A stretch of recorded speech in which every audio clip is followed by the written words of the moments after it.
Muy buenas noches a todos. Bienvenidos a este ciclo de conferencias de las artes organizado por la Facultad de Artes de la Universidad Nacional de Colombia y el Centro de Divulgación y Medios. El día de hoy traemos un conversatorio que se llama Venceremos, lo social, lo urgente. Y nos acompaña el maestro Futuro Moncada. Él es escritor y artista visual. Está con nosotros Katia González, doctora en Historia del Arte, y nos acompaña por vía virtual Claudia Girón, que es investigadora de derechos humanos. Bienvenidos. Bien, pues yo quería empezar haciendo como un regreso en el tiempo al año 2006, que fue cuando yo me fui para México, que recuerdo todos los encuentros que había en las casas de los amigos, como que terminaban así con una sensación de frustración, de rabia, no sé, porque venía la reelección de Álvaro Uribe, que como ustedes saben fue totalmente, ¿cuál sería una palabra para describir eso? Por lo menos ilegal, ¿no? Por lo que tiene que ver con la representante de la Cámara, Yidis Medina, ¿no? Y, y ese momento, digamos que marcó esa transición, ese viaje que fue, digamos que una especie de exilio, no en términos directos, pero un poco fue así. Y recuerdo que cuando llegué a la Ciudad de México me tocó ver cómo estaba tomado el primer cuadro de la ciudad, porque justo había acabado de pasar la elección, ¿no? Que ganó Felipe Calderón de manera pues ilegal también, a Andrés Manuel López Obrador. Para mí fue muy impactante como ver la manera en que la ciudadanía tomaba las calles de una ciudad como tan grande, todas las avenidas tomadas, eh, con carpas, con gente de todo el país que estaba pues reclamando algo que en ese momento se llamaba el voto por voto. Pedían un reconteo de las casillas, ¿no? Y, y yo pensaba, pues en Colombia esto sería imposible, ¿no? Nosotros estamos acostumbrados como a ver el poder de la derecha. Mm, digamos que tuvimos cuatro cuatrienios muy duros, ¿no? Se dice que lo más fuerte de la guerra en Colombia ocurrió entre el 95 y el 2005. Y el inicio de la noche, pues en México fue 2006 justamente, dos sexenios hasta 2018, porque marcó el inicio de la guerra contra el narco, que fue pues devastadora, sigue siendo en México devastadora, ¿no? Se cuentan poco más de 360.000 homicidios y cerca de 80.000 desapariciones. Entonces, este momento, la coincidencia que tiene la exposición con este momento en Colombia, para mí es algo así como muy, pues muy esperanzador, la verdad, e inesperado, ¿no? Porque yo cuando viajé, me tocó votar acá, no sabía lo que iba a pasar. De alguna manera, no sé qué opinan Katia y Claudia, siento que es como la elección del primer presidente democrático en este país. Y es algo que se vivió en México en el año 2018 cuando se nombró Andrés Manuel López Obrador, ¿no? O sea, hubo una dictadura de partido entre el 28 y el 2000, la dictadura del PRI, y luego pues presidentes que marcaron una alternancia que no fue tal, porque el PAN era una versión del PRI. Entonces, esa coincidencia, quisiera como empezar con esa coincidencia en el poder de López Obrador y el poder que viene ahora para una izquierda moderada con Petro, con Francia Márquez, que inaugura como la posibilidad de la esperanza, así es como yo la percibo, la puedo definir.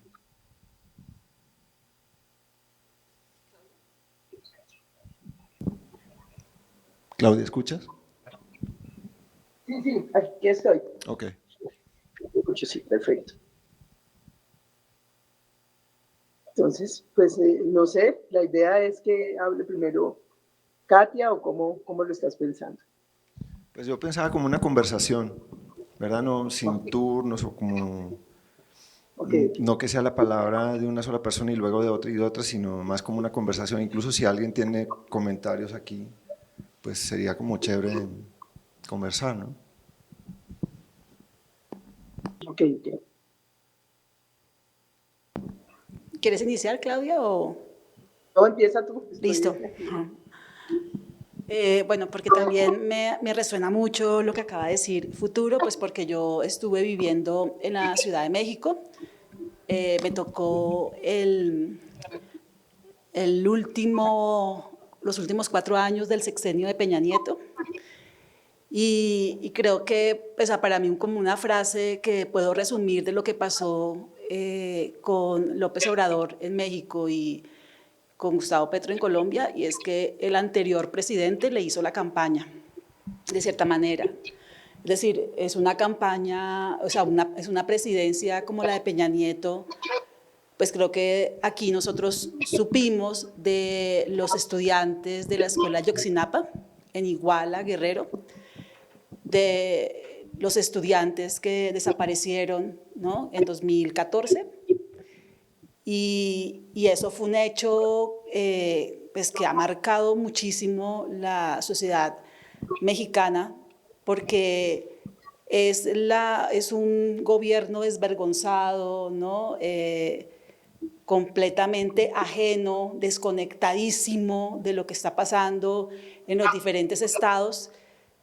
Y sin duda esto fue creciendo, ¿no?, la desazón, saber que no tenían un presidente que representara en efecto y que siempre había estas respuestas como la verdad histórica, porque el gobierno dio una versión de cómo fueron, digamos, desaparecidos y supuestamente cómo aparecieron unos restos, ¿no?, de unos restos de unos cuerpos que fueron incinerados, pero esa verdad histórica acomodada, tratando también de manipular muchísimo a la sociedad y a unos padres que fueron siempre los resistentes, los luchadores de una verdad que siempre, esa frase que oímos y que hemos oído en Colombia, ¿no?, vivos se los llevaron, vivos los queremos.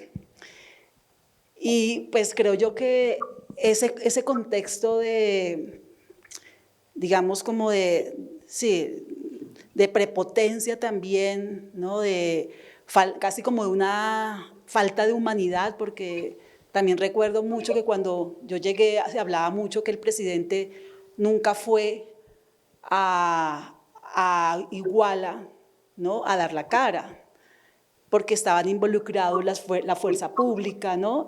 Entonces, esta idea de que había ciudadanos de primera, segunda, tercera, cuarta y quinta categoría, y que los padres, que eran una escuela rural, eran estudiantes que hacen esta escuela rural para ser profesores, ¿no? Es como lo que tuvimos nosotros aquí en los 50, como estas escuelas técnicas, ¿no?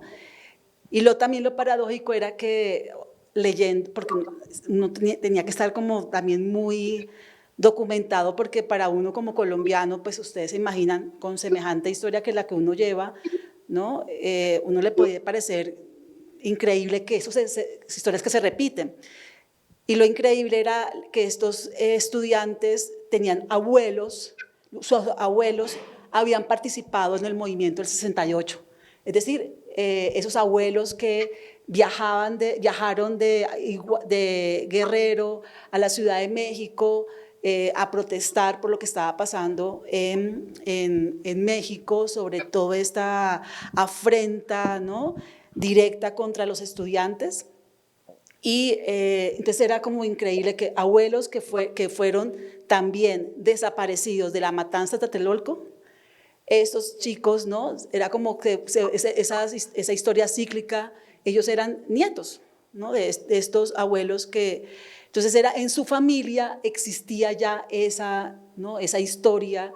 Por lo tanto, oír a los padres de los estudiantes, pues es, de la verdad, es como cuando dice, increíble que un Estado no pueda proteger las vidas, ¿no?, de unos estudiantes. Entonces, lo que tú decías sobre el momento también digamos, es curioso, ¿no? Que tú, viniendo, estando en México, vengas a hacer la exposición en este momento en la que, pues sí, tenemos una esperanza de un cambio, pero finalmente lo que uno también ve es que hay un cansancio, o sea, es decir, esa votación, ese respaldo que se le dio a este gobierno, tiene que ver también con un cansancio que venimos dando, o sea, porque sin duda llevamos con un mismo gobierno, pues tú hacías la cuenta, desde el 2002, si no antes, ¿no?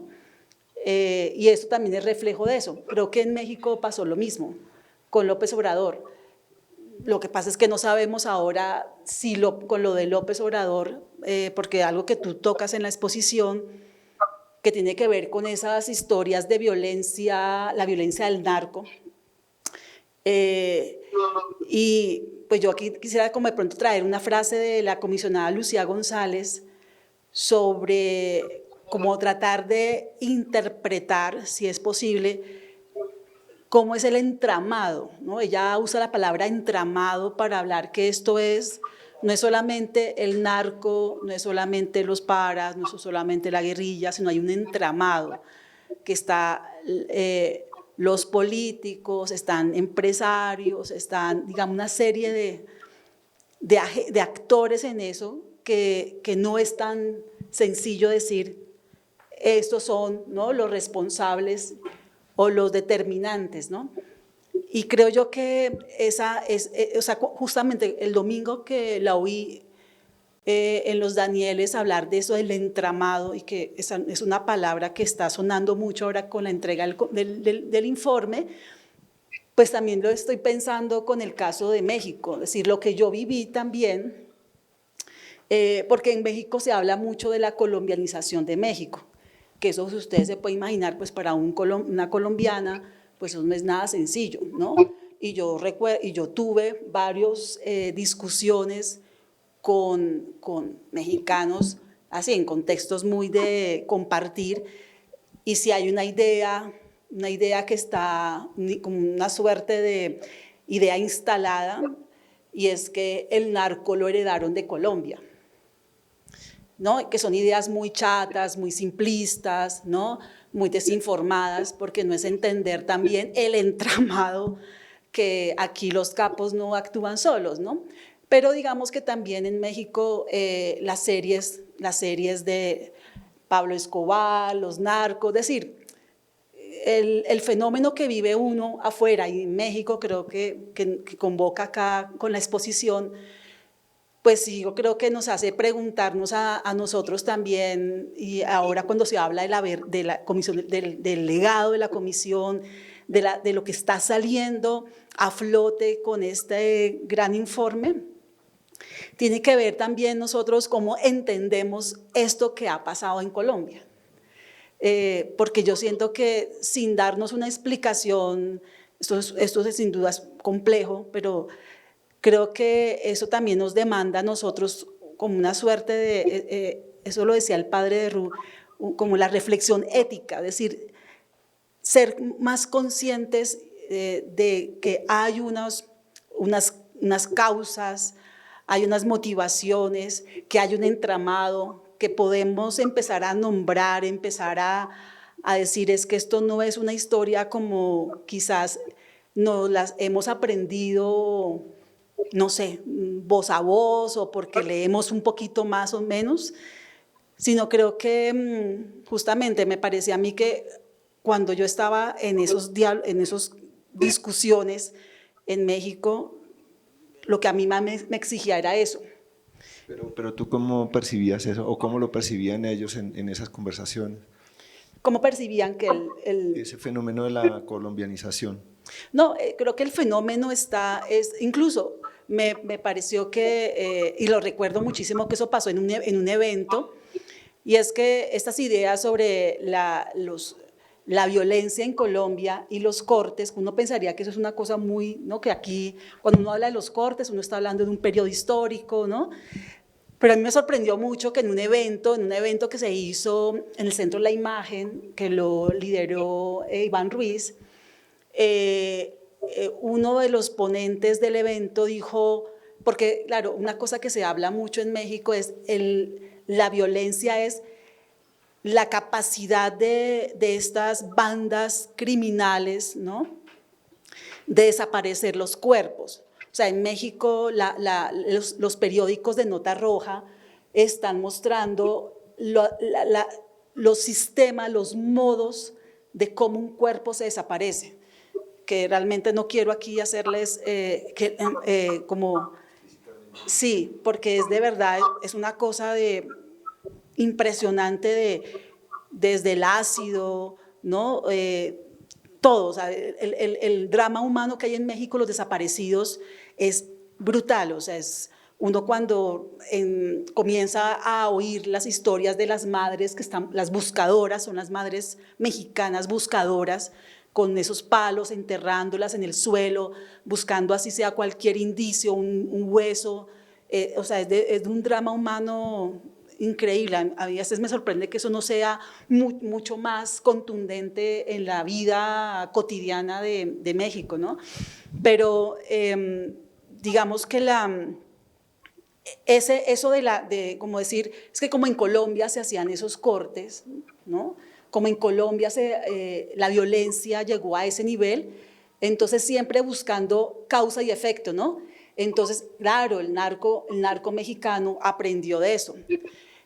Porque se habla también como que en Colombia hay herencias de las violencias, es decir, de unos posiblemente abuelos pájaros, entonces de esos abuelos pájaros vendrán unos nietos que van a ser parte del sicariato de los capos de la mafia, pero entonces esos sicarios van a ser luego paramilitares. Entonces ellos, digamos, en esta interpretación que hacían, veían como que generacionalmente Colombia ha pasado por eso, ¿no? Como si eso se hereda.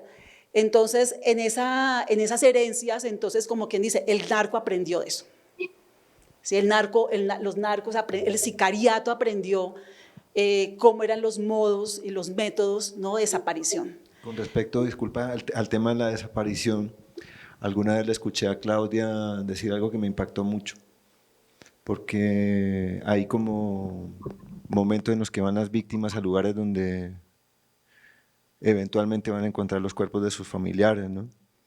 Y en los familiares de las víctimas hay un poco el miedo de encontrarlos, porque esa situación también debe ser pues durísima, ¿no? No sé si puedes comentar un poco algo acerca de eso, Claudia.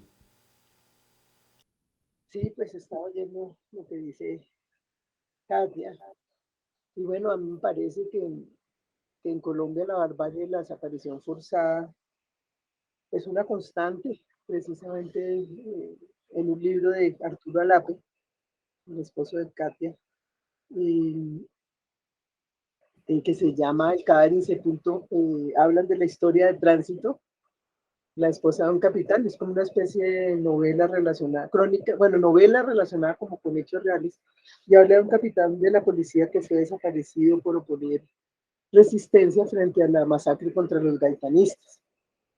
Es una maravillosa novela, El cadáver insepulto, y da cuenta de la práctica de la desaparición forzada, no por la mafia, que es como reciente, pues el sicariato, que también es reciente, en los años 80, sino de una manera de concebir al otro como no humano. Todas esas prácticas sobre el cuerpo, todo lo que puede decirse en la historia de la violencia, cuando sí, en esos periodos de los que habla Katia, se habla de la violencia con mayúscula y surgen los volúmenes de Monseñor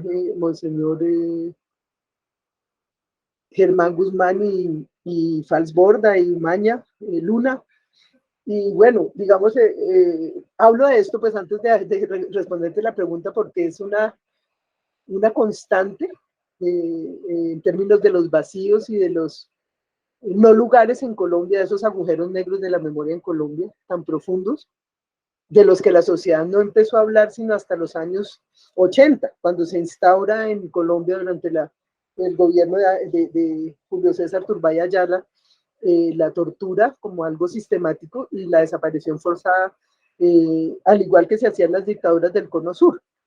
y surgen, pues digamos, unos primeros núcleos de personas familiares de víctimas en el 82 con los estudiantes desaparecidos, del colectivo llamado Colectivo 82, que es como la base de la primera ONG de víctimas que hubo en Colombia, que es ASFAES.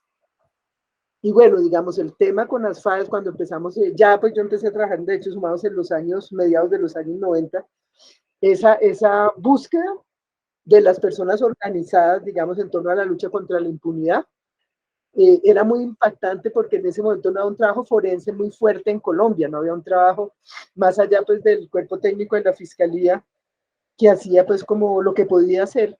Era supremamente difícil encontrar los restos, y a pesar de la lucha por encontrar los restos de estos familiares organizados en torno a vivos los queremos, vivos los esperamos, vivos se los llevaron. Bueno, empezó pues a emerger otra serie de personas víctimas de este fenómeno, que no creían pues que eso podría ser posible, pero empezaron a organizarse, empezaron diferentes tipos como de dinámicas en torno a la desaparición, por los fenómenos pues, de los años 90 con el paramilitarismo, de víctimas no organizadas, que hasta ahora empezaron a pensarse como sujetos de derecho a raíz de la desaparición de un familiar, y empezaron también a llegar forenses, ayudas de organizaciones forenses de Argentina, y otros contextos donde había habido dictaduras y desaparecidos, Chile, Argentina, y empezaron pues como a fortalecer el campo de lo forense en Colombia. Luego empezó pues a aumentar la formación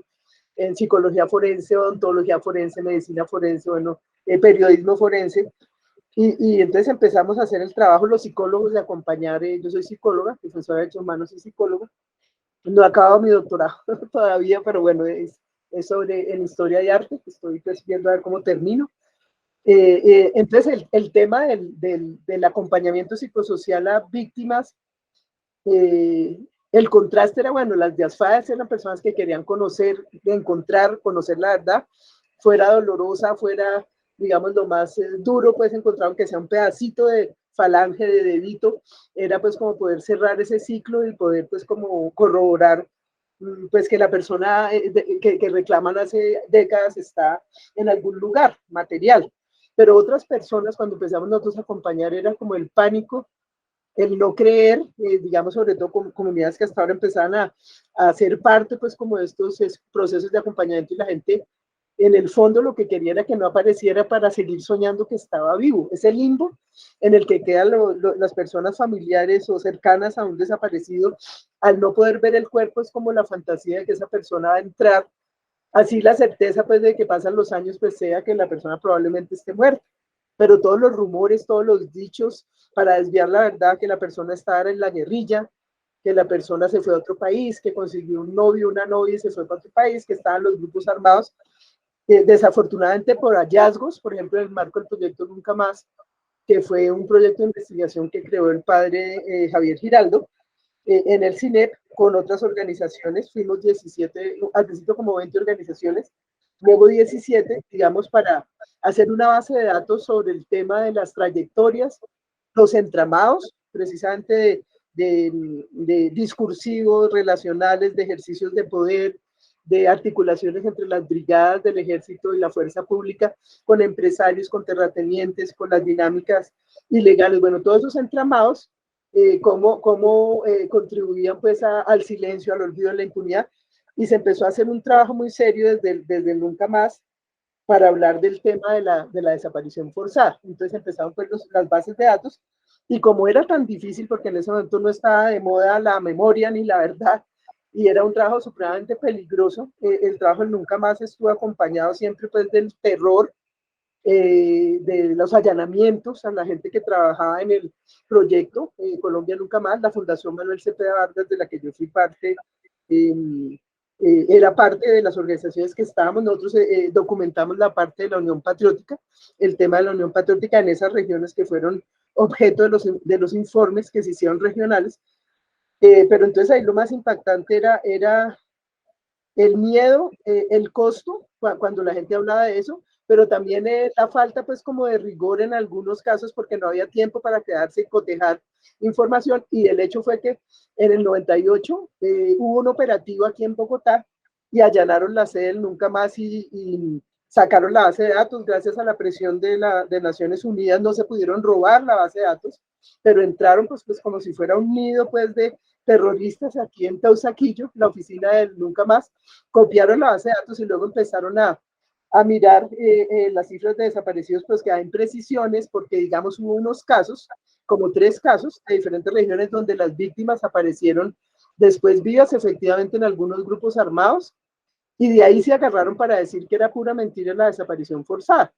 Y hubo una serie, que yo nunca me olvido, esa serie que se llamaba Hombres de Honor, que era pues como una especie de novela que hablaba del heroísmo militar y de alguna manera era una caricatura pues como de los héroes. En Colombia sí existen, antes de que existiera esa propaganda que fue posteriormente en el gobierno de Uribe, pero eso fue antes del 2000, cuando empezó pues el boom de los héroes en Colombia. Sí existen a través de Hombres de Honor y presentaban el tema de la desaparición como una farsa. Entonces nosotros denunciamos uno de los capítulos precisamente porque mostraban a los defensores de derechos humanos y a los periodistas críticos que hablaban de esos casos como cómplices de la guerrilla, y era como una negación de que ese fenómeno era sistemático y ocurría, y se agarraron, digamos, de casos en que hubo imprecisiones metodológicas por la carencia pues, de recursos y de garantías y de seguridad, y por el allanamiento y cárcel y exilios que costó pues el trabajo en Nunca Más para decir que era ilegítimo hablar de desaparición forzada sistemática en Colombia. Entonces, pues eso como para dar un preámbulo, y pues quiero pues como plantear algo importante en términos de los entramados, porque precisamente Nunca Más fue como el inicio de pensar una base de datos sobre los crímenes de Estado, sin negar, por supuesto, pues que hay crímenes de los grupos armados ilegales, pero ese entramado y el correlato psicosocial pues de la violencia política, que no está siempre inmersa en el conflicto armado, pues es lo que de alguna manera impidió que nosotros en Colombia avanzáramos en la educación de derechos humanos, porque aquí siempre se asumió que hablar de derechos humanos era hablar de izquierda. Entonces eso era ser mamerto, eso en la academia. Yo soy docente, yo soy, digamos, he sido docente muchos años. Después de regresar del exilio empecé a trabajar en la Javeriana, en la Facultad de Psicología, en otras universidades como catedrática, y soy parte de la Red Universitaria por la Paz. Y lo que uno ve es como un gran temor, hasta ahora digamos como que ya empieza pues a moverse un poco ese temor a hablar de los derechos, porque pues la gente en la academia a veces piensa que es poco neutral y que uno está polarizando si habla de derechos humanos, y si uno habla de crímenes de Estado es porque uno entonces está de acuerdo con los crímenes de la guerrilla. Y de alguna manera, pues en eso nos parecemos mucho a México, aunque en Colombia pues hemos perdido la capacidad de asombro hace muchos más años que en México, la capacidad de reacción frente a la barbarie que lleva décadas y décadas, y de alguna manera nos invita a nosotros ahora en este contexto de socialización del informe de la Comisión de la Verdad, en este nuevo gobierno que abre la posibilidad de ver cómo articulamos diferentes espacios, el lenguaje artístico nos permita la cultura, bueno, la educación nos permita trabajar mucho en lo que yo le comentaba ayer a Futuro, que es el saber convivir. Digamos, no basta con educar a la gente en un país donde se quitó la cátedra de la historia de las aulas de clase en los años 80, perdón, y que hasta ahora, hace como 3 años, volvió, gracias a la presión de los profesores, a ser parte del pensum escolar para trabajar el tema, bueno, de Latinoamérica, el contexto colombiano, el contexto latinoamericano, el contexto mundial, lo global, lo local, lo que son derechos económicos, sociales, culturales, civiles, políticos, ambientales, las cosmovisiones de los pueblos originarios, el tema del medio ambiente, desde la defensa de la naturaleza como sujeto de derechos, y todas las cosas que emergen, digamos, de los trabajos que se han hecho con mucho esfuerzo, donde los artistas, los comunicadores, los ambientalistas, los docentes, bueno, diferentes, los historiadores, bueno, diferentes tipos de sujetos han ayudado pues a empezar a tejer nuevas maneras de pensar en cómo vivir mejor, vivir sabroso, como dice Francia, pues es vivir con dignidad, vivir con seguridad, vivir en paz, que no implica ausencia de conflictos que siempre se van a presentar en cualquier ámbito humano, sino ausencia de conflictos violentos. Y precisamente por eso nosotros creamos un espacio que es el Costurero Kilómetros de Vida y de Memoria, que conoció Futuro como investigador en el año 2015, si no me equivoco. Nosotros abrimos el Costurero en el Centro de Memoria, Paz y Reconciliación en el 2013, cuando empieza a funcionar el centro, a partir de un convenio relacionado con los oficios de la memoria. Y cuando llega a futuro a hacer una investigación, otros pues ya estamos empezando a plantear la importancia de no centrarnos solamente en hablar de víctimas y victimarios y hacer pues como comunidades narrativas cerradas que de alguna manera generan guetos narrativos, lugares de enunciación pues que no escuchan ni otros dolores, ni otras luchas, ni otras reivindicaciones y que no permiten tejer, destejer más bien, entramados que de alguna manera pues lo que hacen es diría yo, pues como romper, fragmentar aún más pues, los tejidos sociales. Entonces, precisamente desde una mirada histórica, donde podemos trabajar memoria, historia, nosotros somos conscientes de que hay patrones de pensamiento y conducta colectiva que están atravesados por emociones que la gente no procesa y en esa medida es difícil saber ser y saber convivir y saber reconocer, digamos, al que convive y al que es distinto.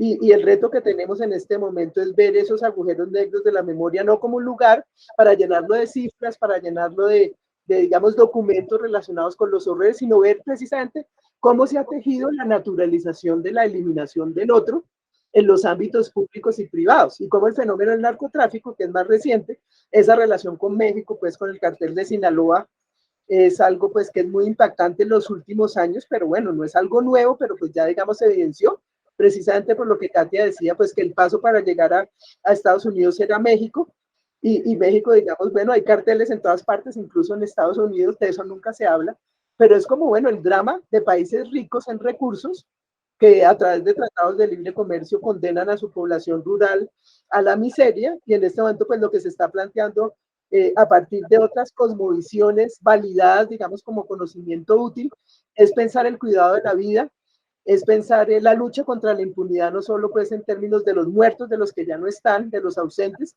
sino de los que estamos presentes y podemos entender en el legado de las luchas anteriores esas reivindicaciones que implican no confundir la resiliencia con la capacidad de aguante de lo inaguantable. Eso, digamos, es una de las cosas más complicadas en este país. Aquí se confunde la resiliencia con aguantemos y seamos heroicos y seamos mártires y seamos fuertes, y el rollo de la fragilidad, el rollo de la vulnerabilidad es algo pues que nosotros venimos trabajando en el marco de trabajo de proyectos de construcción de ciudadanía, donde aprendamos a tener conflictos sin rompernos, sin odiarnos, sin eliminar al otro discursivamente, porque este es un país donde no hemos aprendido ni la noción de lo público ni la noción de lo colectivo. ¿Por qué? Porque el correlato psicosocial de una violencia armada en una sociedad, digamos, que ha ido inmersa en la guerra desde el inicio de la República, es la negación, pues, como de la posibilidad del conflicto no violento. Y nuestro reto precisamente es desentramar, destejer y volver a pensar cómo tejemos distinto y cómo, digamos, trabajamos a partir de los legados de resistencia, de dignidad, posibilidades pues, de inclusión digamos, pasar de la otredad negativa, que es ese otro que no reconocemos, a la alteridad, como la posibilidad del diálogo entre los improbables del que habla Lederach, y empezar a hacer procesos vinculantes de proximidad donde el otro, a partir del trabajo conjunto, del encuentro y del empezar a tejer vínculos, digamos, sea pues como una sociedad posible de proximidad con el otro, por distinto que sea, es un semejante en condición digamos, de sujeto de derechos, rompiendo esa idea de que hablar de derechos es hablar de izquierdos. Eso es un poco lo que hacemos en el costurero, trabajar ciudadanías y empezar a incidir jurídicamente, pero también culturalmente, emocionalmente, y lo psicosocial no verlo como un trabajo solo con víctimas, entender el trauma como parte de un sistema, pero también la posibilidad de negación que tenemos. Si nosotros vemos la película de Encanto con mucho cuidado, lo más impactante ahí pues es como lo que hay ahí cuando no se habla de Bruno, ¿no? No se habla de Bruno, que es la verdad incómoda. No se habla de Bruno porque pues hay que esconder esa verdad que molesta, porque preferimos vivir pues como con la idea de que Colombia es pasión. A mí me gustaría retomar la noción de saber convivir, que me parece que es como central, ¿no? Justamente porque siento yo que es como la raíz del conflicto social armado en Colombia y que pues deriva de prácticas coloniales, de prácticas de despojo, de asesinato, de invisibilización y que iguala en algún punto la raza con la clase, si se puede hablar de la raza, ¿no? De la etnia y de las historias que están ahí como vinculadas, ¿no? Yo en este viaje he sentido como con mucha intensidad la riqueza étnica de este país, que se manifiesta también a través de la cultura material, evidentemente, y es como muy poderosa. En México, por ejemplo, no existe una raíz negra tan marcada, ¿no? Exceptuando la costa de Oaxaca, Veracruz, que encuentra unos elementos musicales, o sí, el baile, ¿no? Y algunas otras prácticas que en Colombia pues son muchísimo más esparcidas y que están mucho más como entretejidas, ¿no? De maneras muy bellas. Sin embargo, tenemos una incapacidad para convivir que es avasallante, ¿no? Esa idea de desaparecer a los negros, de desaparecer a los indígenas, de desaparecer a los campesinos, es como muy simbólica, ¿no? Como por ejemplo decía una mamá de los estudiantes desaparecidos en Iguala Guerrero, cuando el periodista le decía que su hijo y los otros compañeros desaparecidos, dijo, pero ¿cómo que desaparecidos? O sea, ni que hubiera magos. No, a la gente no se la puede desaparecer. En algún lado tienen que estar. Y lo decía un indígena. Y a mí me pareció pues contundente eso, ¿no? Porque el término de Sí, desaparición es como un eufemismo, ¿no? Porque es como exacto. cuando uno hace algo malo, cuando uno es niño. Yo me acuerdo que yo hacía daños y escondía las cosas para que no me echaran la culpa, ¿no? Siento que es esa práctica de tirar los cuerpos a los ríos, de desmembrarlos, de deshacerlos en ácido, de etcétera, etcétera, etcétera. Y ver, por ejemplo, en las audiencias de la JEP o ver en las declaraciones de las personas vinculadas al paramilitarismo en Colombia cómo se pide perdón. Yo, por ejemplo, veía a un militar que pedía perdón a los familiares, pero sin que se le moviera un músculo de la cara, y luego lloraba que porque sus familiares habían sufrido la pena de que él hubiera caído en el escarnio público por todo lo que había hecho, ¿no? Y ahí sí lloraba como con el alma en la mano, y eso se me hizo muy revelador, ¿no? Porque Ujú. como decía Antanas, nosotros empezamos el proyecto con Antanas, con el costurero y con el Archivo General de la Nación. Y Antanas decía, es que el perdón hay que pedirlo como sintiéndolo. Y la persona que eventualmente pueda dar el perdón, pues está en el derecho de no otorgarlo, ¿verdad? Porque se habla, por ejemplo, hay teóricos que hablan del perdón colectivo. Pero yo pienso que eso es potestad de la persona que está viviendo el drama, ¿no? Yo, curiosamente, entendí el tema de la desaparición en México haciendo apoyo técnico de un documentalista chileno con una familia que había vivido la desaparición de 3 miembros y un trabajador. Y me pareció así como devastador porque era su hija, el novio, un amigo y el trabajador, ¿no? Y su hija y el novio pues ya habían comprado casa ahí en Santa Catarina, que es un municipio conurbado de Monterrey. Habían comprado casa, tenían un negocio de préstamo de mesas y sillas para eventos, como muy organizados. Y las dos casas estaban una al lado de la otra. Estaban en proceso de pagarla, no eran como muy disciplinados. Y luego de la desaparición, esas casas no se tocaban. Entonces iban los papás ahí, nosotros fuimos con ellos a ver las fotos, ¿no? Que cada vez estaban más amarillas, cada vez estaba todo más lleno de polvo, las mesas ya desbaratadas por el sol, por el agua. Y entonces yo sentí que era como ir a un cementerio. O sea, como que yo describía, o sea, fue muy duro entender eso porque era como una muerte en vida. Como que esas personas, lo que comentabas tú, Claudia, que tienen la esperanza de que regresen en algún momento, pero en el fondo, como decía una especialista en temas de derechos humanos a la que entrevisté en Monterrey, pues se sabe que si pasa ya más de un año, pues lo más seguro es que esas personas no van a regresar, ¿no? Y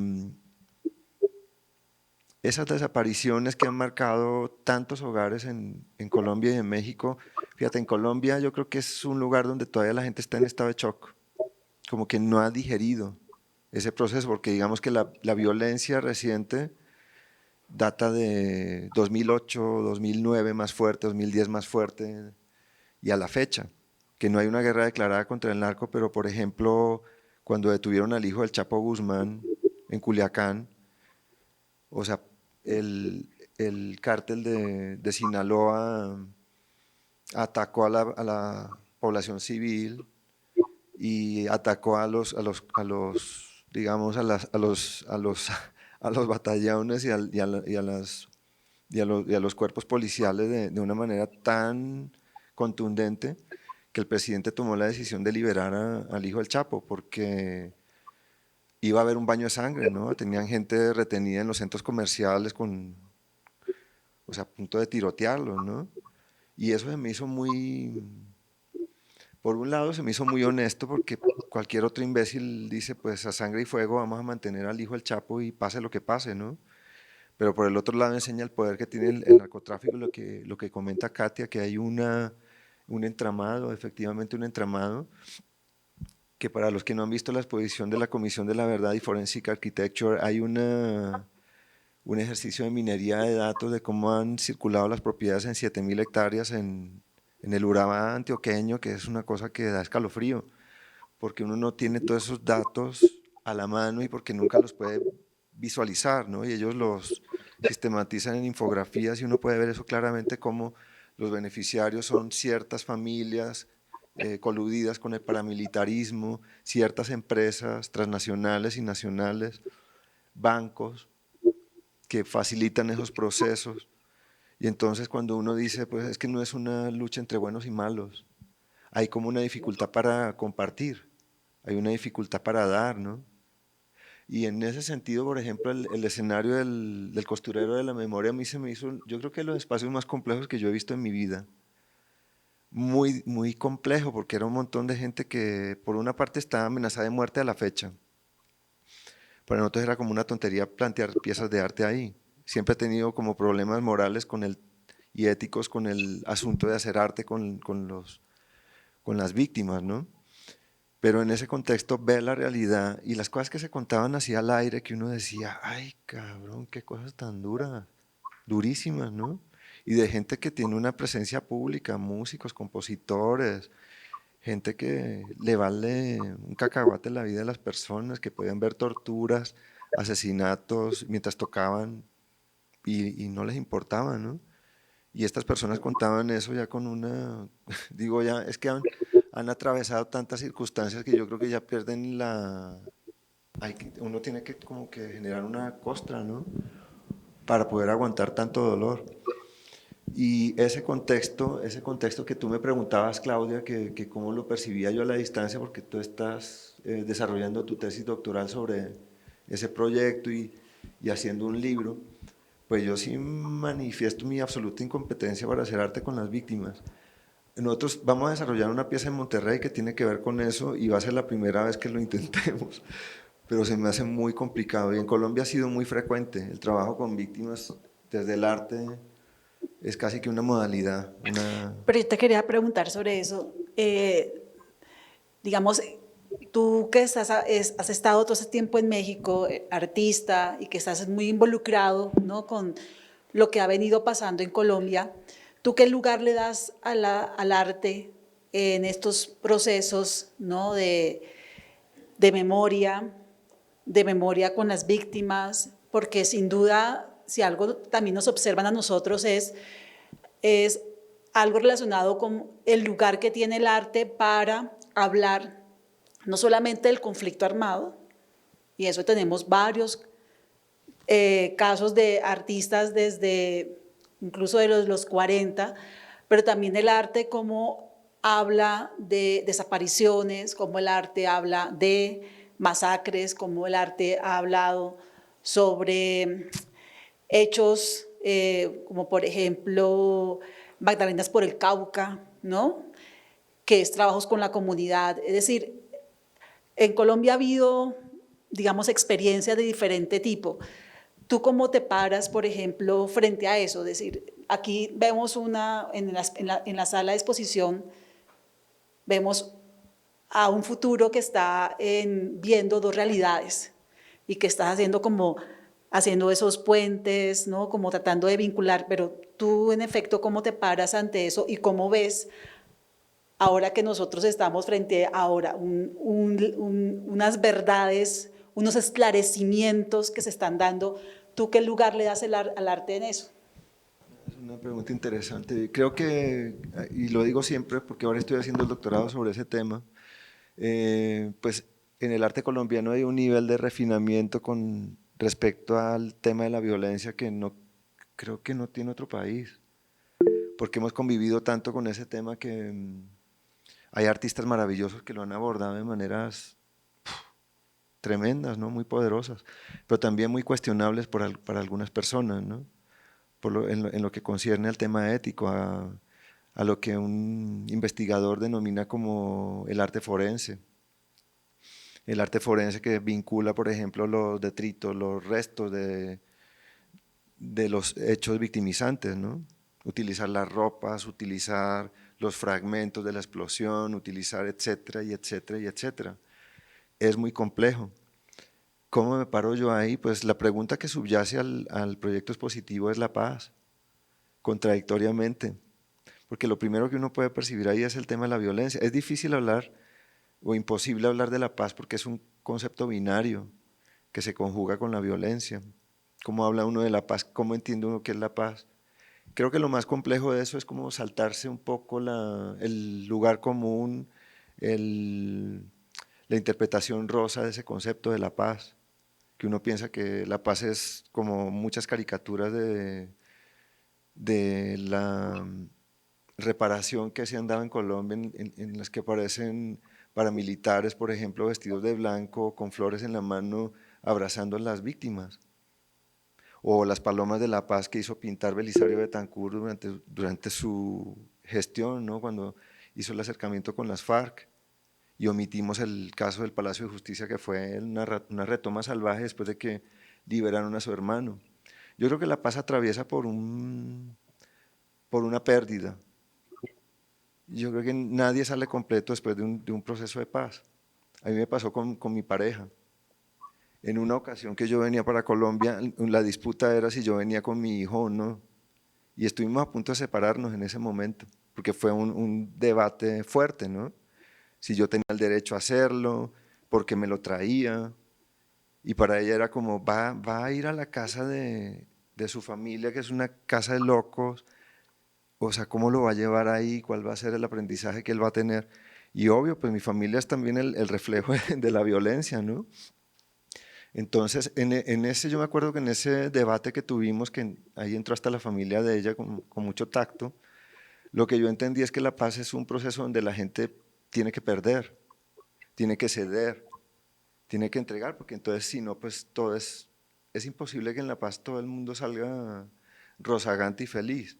Hay que pasar por la náusea, hay que pasar por el horror, hay que pasar por el miedo de mirar al victimario o el odio de mirarlo con rencor, con ganas de venganza. Eso hay que atravesarlo. Por eso yo creo que la paz es un proceso que no acaba de consolidarse en Colombia. Entiende uno la paz, por ejemplo, en la ex Yugoslavia, ¿no? ¿Cuáles son los países donde se aplica más la justicia en el mundo? Pues son los países de la ex Yugoslavia. Es gente que aprendió la lección de la guerra y la aplica. Pero en países como los nuestros, donde la impunidad es superior al 90%, disculpa Claudia, no había escuchado.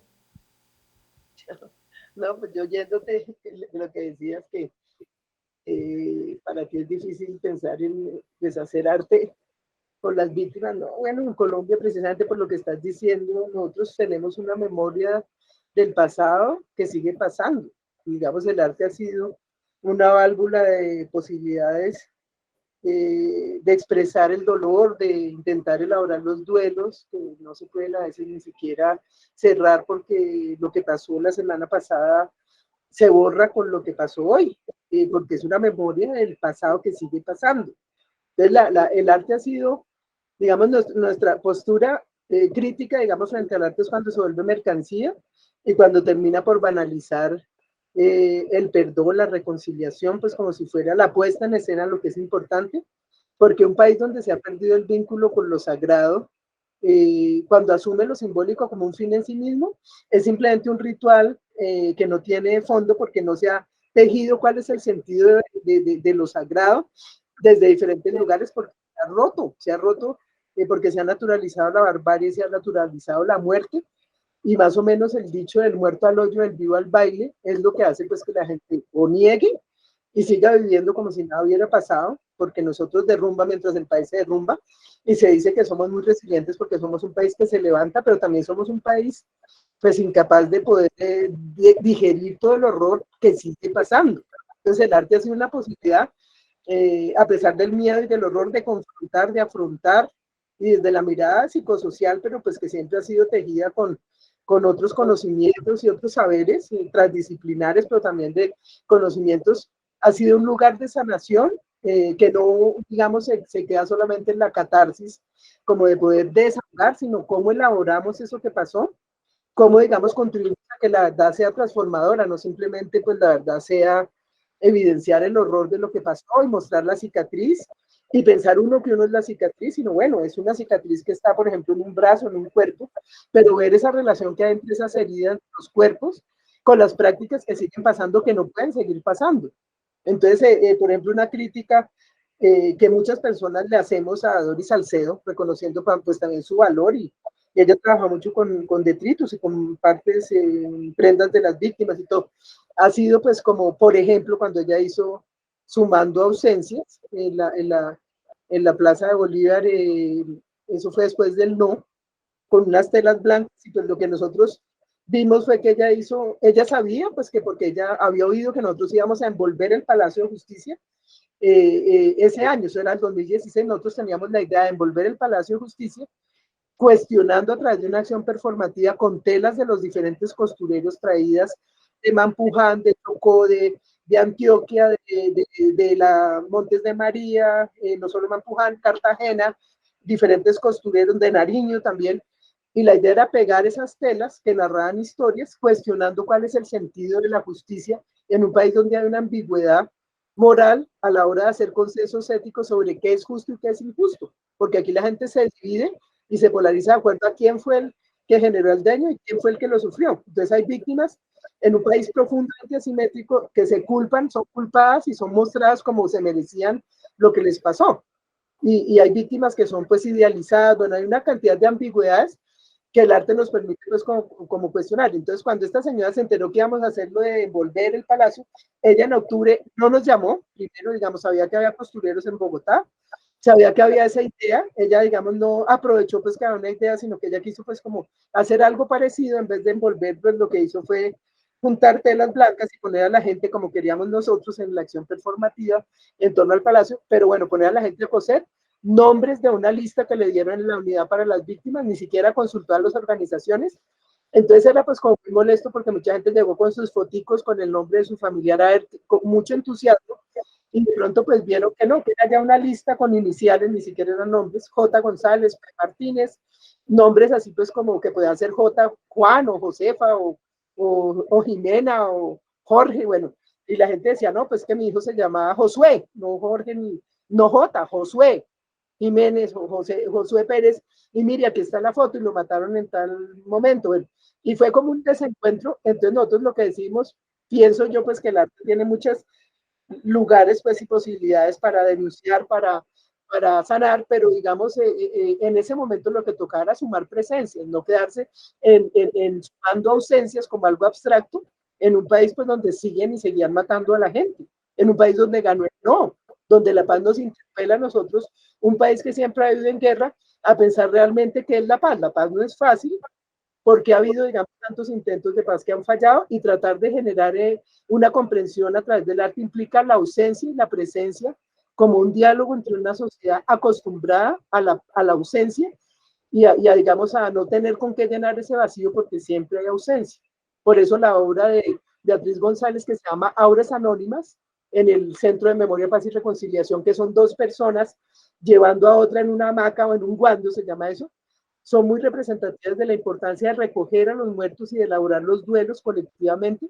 Y en eso, pues el arte aquí, pues si no se convierte en mercancía ni en espectáculo, contribuye realmente a empezar a tejer ese sentido de lo colectivo y del daño y la dimensión colectiva del daño que ha generado el conflicto. Uno puede no ser un familiar de alguien desaparecido, pero en un país donde desaparecen la cifra, bueno, hay como diferentes tipos de cifras. La Comisión de la Verdad da una cifra escalofriante, La unidad para las víctimas sigue, digamos, con algunos cifras que están ahí viendo cómo cotejan, porque los cuerpos son desmembrados, entonces a veces aparece una falange de un dedo y un fémur en otro lado, entonces eso es impreciso, pero son muchas víctimas, mucho más que las dictaduras latinoamericanas juntas, los muertos que ha habido, los desaparecidos que ha habido.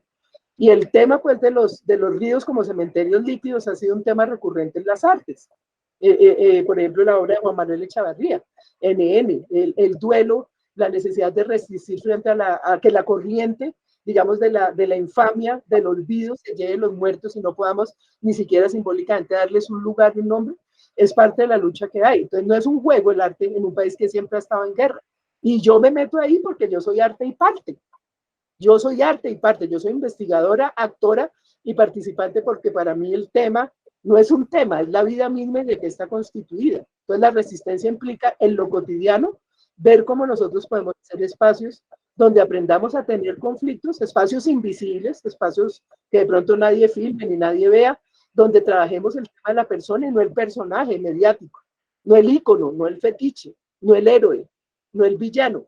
¿Cómo tejemos? Entonces, por ejemplo, el teatro, que ha sido pues como mi otro tema de trabajo, yo trabajé en una, bueno, eso no se ha acabado todavía, Victus es una obra que coordina Alejandra Borrero, la dramaturga, directora de CASAE, y ella hizo un ejercicio de unir narrativas testimoniales de ex soldados, ex policías, ex paramilitares, ex guerrilleros de las FARC, el ELN y civiles. Y yo pues al principio tenía la expectativa de trabajar ahí como psicóloga con un grupo de psicólogos, porque eso nunca se ha hecho, pero yo terminé diciendo, yo mejor prefiero hablar del exilio, porque en este país no se habla del exilio. Y yo viví exiliada y conocí historias pues que yo no había podido pues ni siquiera que me pasaran por la cabeza de gente que llevaba años, que ha sido torturada de diferentes capas, espacios, lugares y regiones, y de un tema de esa migración borrada de la historia que era invisible.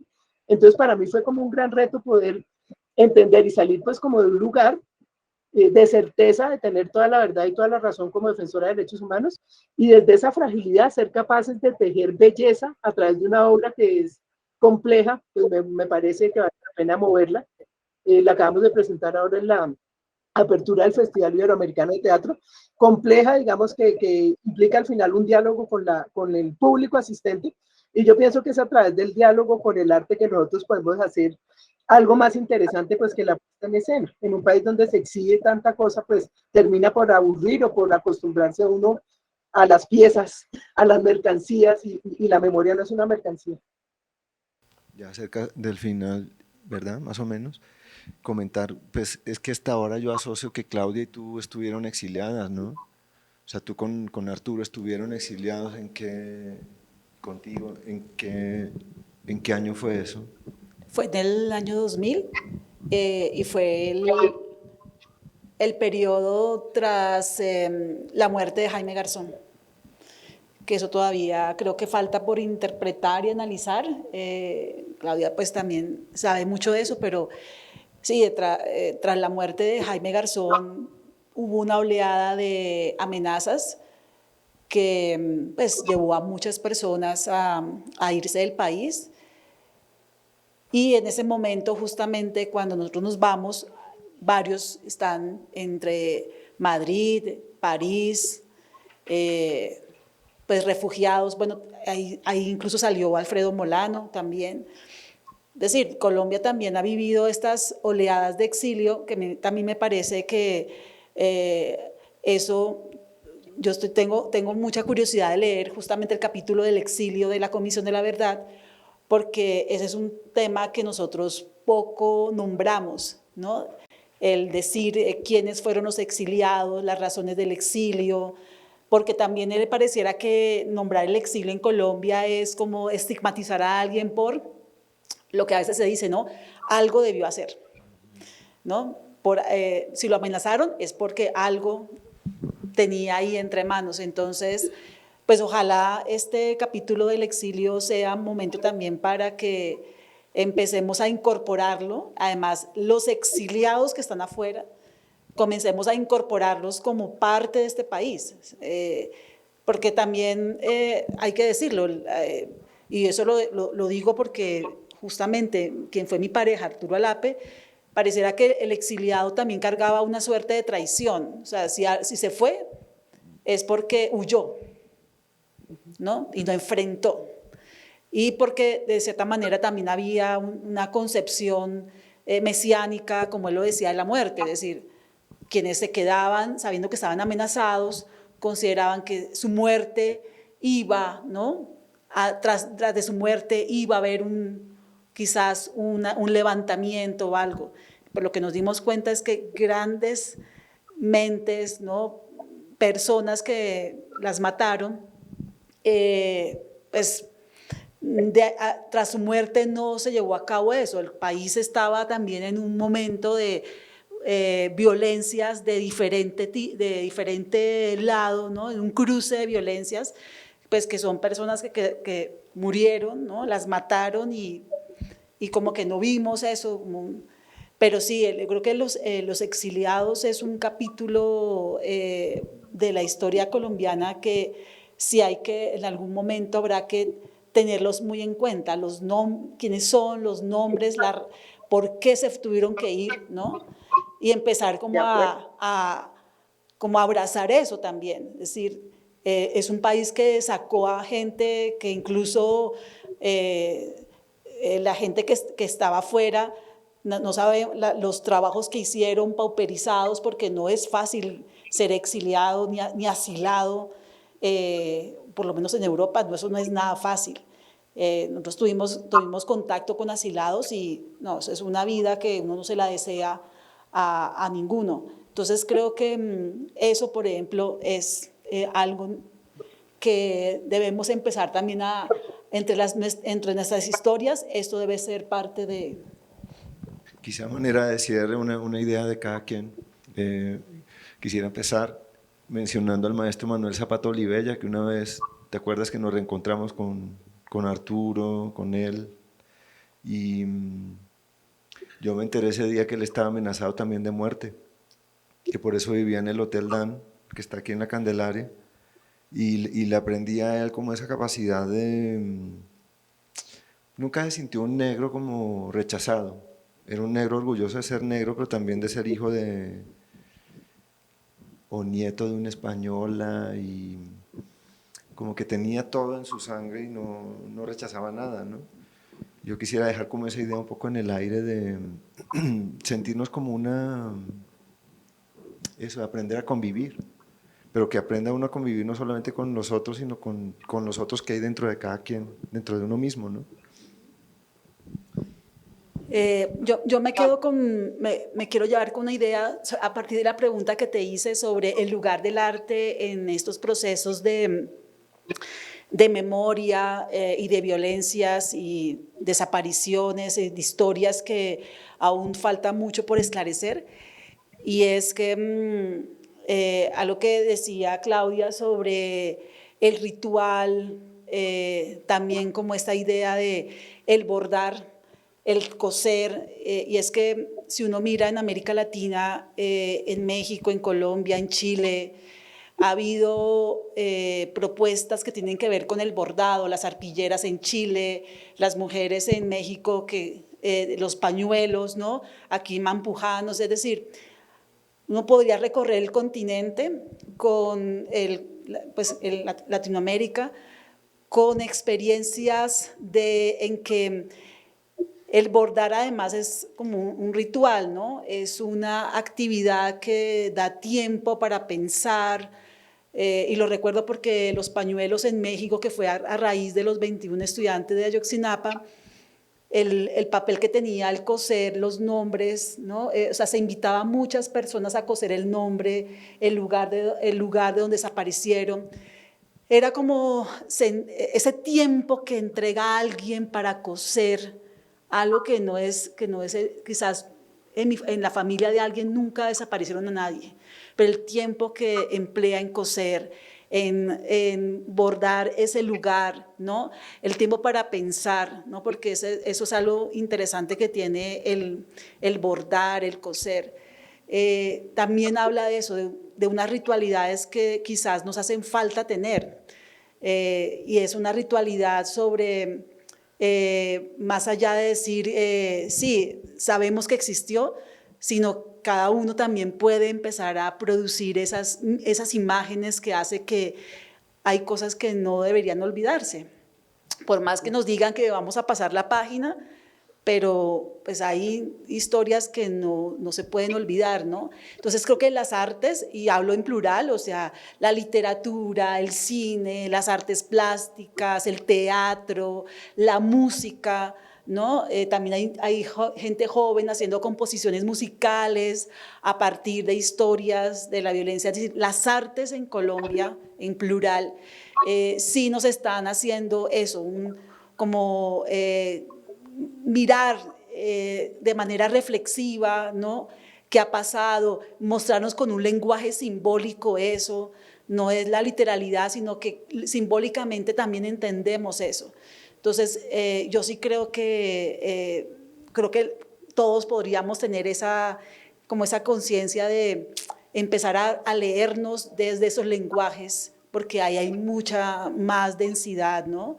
Y que puede ser mucho más, buscando esa resiliencia, está en los lenguajes del arte. Sí, totalmente de acuerdo.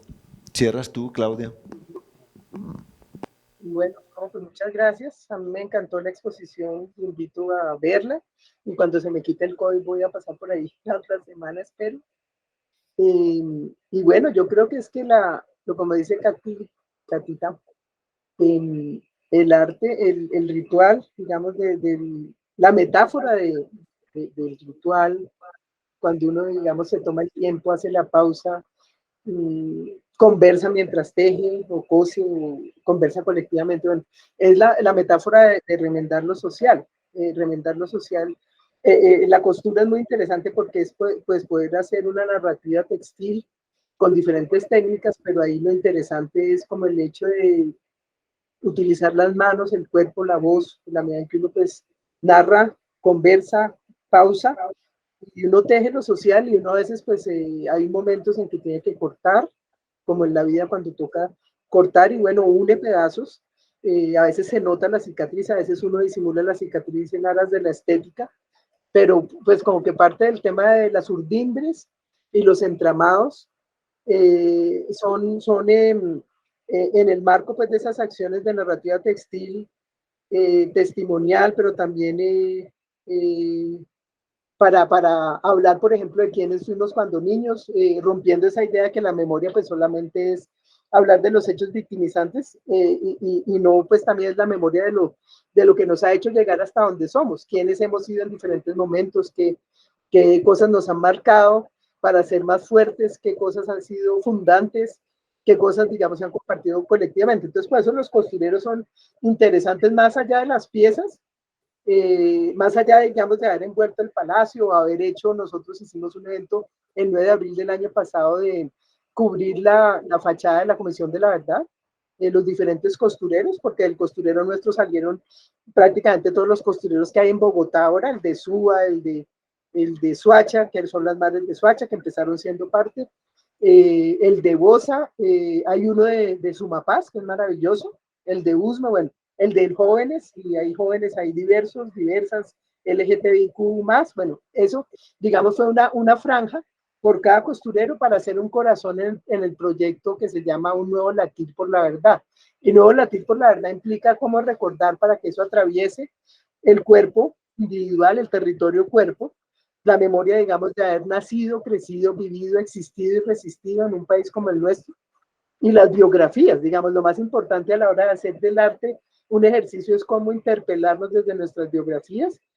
Y bueno, cuando yo estoy exiliada, yo estaba, mi esposo en ese momento era Iván Cepeda, el hijo de Manuel Cepeda, y la Fundación Manuel Cepeda fue pues como un inicio de una apuesta para empezar a tejer los relatos desde una pluralidad de voces, no solo del genocidio de la UP, a mí me marcó, digamos, personalmente como ser humano, como ciudadana. Yo no era parte de ningún partido político, yo había salido de la Universidad de los Andes 3 años antes, yo no era parte ni soy parte de ningún partido, pero bueno, me ayudó, digamos, a cimbronearme el piso el hecho de saber que mi suegro, antecitos del matrimonio, lo mataron un 9 de agosto del 94, Mi suegro fue el asesinado de 2444 de un partido que fue exterminado.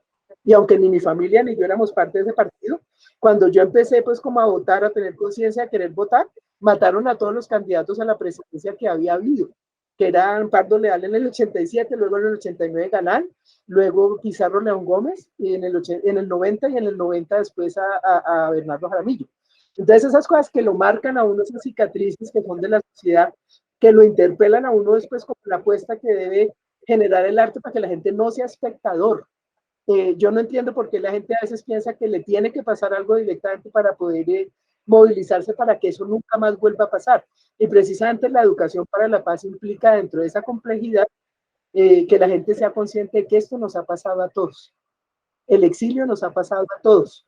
El desplazamiento nos ha pasado a todos. Y todos somos hijos de negros, de indígenas y de europeos que llegaron aquí. Y en esa medida vale la pena, digamos, ver ese entramado, como lo volvemos a tejer desde un lugar mucho más incluyente, solidario y, digamos, reconociendo la riqueza del otro y del otro que también nos habita. Muchas gracias. Gracias.